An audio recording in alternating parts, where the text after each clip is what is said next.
విక్రమ్ అనే యువకుడు వ్యవసాయం చేస్తూ ఉంటాడు. తను నాటిన మొక్కలకు అవసరమైనప్పుడు నీళ్లు, ఎరువులు అందిస్తూ సంరక్షిస్తూ ఉంటాడు.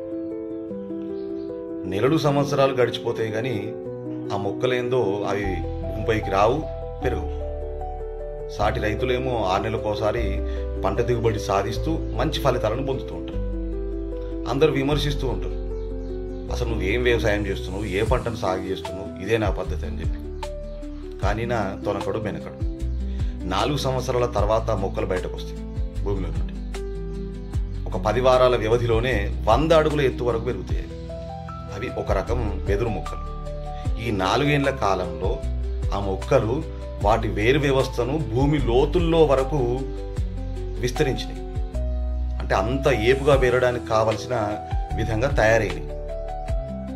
ఇప్పుడు సాటి రైతులు సాధించిన ఫలితం కంటే 10 రెట్లు అధికంగా సాధించాడు.